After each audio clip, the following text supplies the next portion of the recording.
Graphics cards are pretty hard to miss in your computer. They're those one or two big block things in your computer that let you play things like Starcraft, Battlefield, or Sport, I'm not gonna judge. At more than the sub 30 frames per second you'll be getting by just using the integrated graphics on your CPU. But how exactly do they work, and what's inside that relatively big card? Keep watching to find out. So first, let me clear something up. A GPU is not actually the same as a graphics card. The GPU or graphics processing unit is actually just a bit bigger than a CPU and is the actual processor in the graphics card, which is the entire thing. To make it easier to understand, you could kind of compare the GPU to an engine and a graphics card to a car.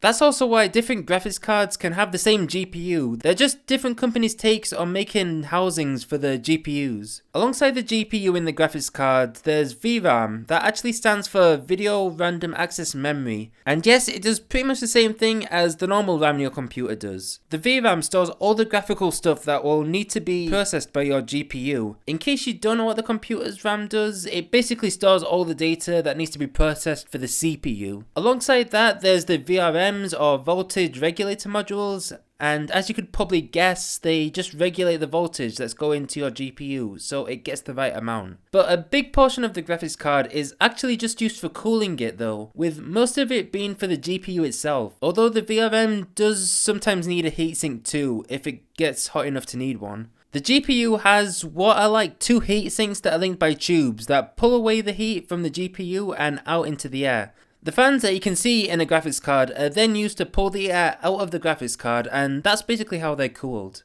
Graphics cards need all of the cooling that they can get because of the nature of how they work. Unlike CPUs that only have a few cores, GPUs have loads of them. And by loads, I mean hundreds or thousands, as opposed to the usually 2, 4 or 8 in CPUs. All of these cores are working in parallel on the same task, as opposed to CPUs that can actually switch off cores that aren't in use, as each core can work on different tasks at the same time. And the thing is that CPUs just have a lot less cores in general, so there's not as many of them to produce heat. As the many cores in a GPU are all producing heat, that's why that type of cooling is needed. You may also be wondering why we don't just use GPUs for everything if they have so many cores. Well, that's because the GPU cores are kind of dumb. They can only really do simple graphical tasks that are predictable. When it comes to graphics and geometry, stuff always acts in the same way.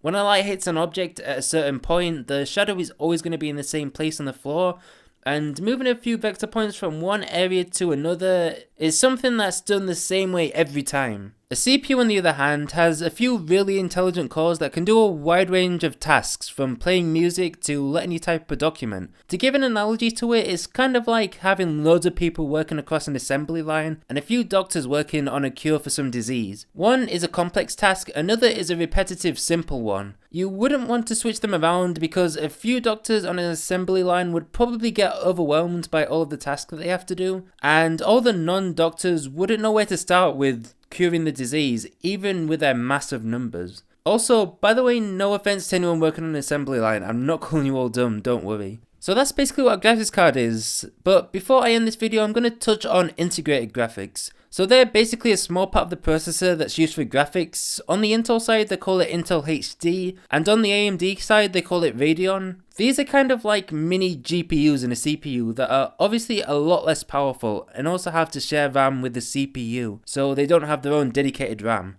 They are mostly there for doing simple graphical tasks like showing any picture at all on the screen and maybe running a few basic games here and there. Some computers like my laptop also use them to save power, so when I play the occasional simple game here and there on the Mac, and yes, I occasionally game on the Mac, deal with it, it switches to the dedicated graphics card, and for the rest of the time where there's very little graphics processing needed, the integrated graphics are used that require a lot less energy. So obviously this saves on power. So there you have it, that's how graphics cards work. If you like this video, be sure to give it a like, and be sure to subscribe as I'll be making more of these how it works videos in the future. So hope you all have a great day, I'll see you all in the next video, bye.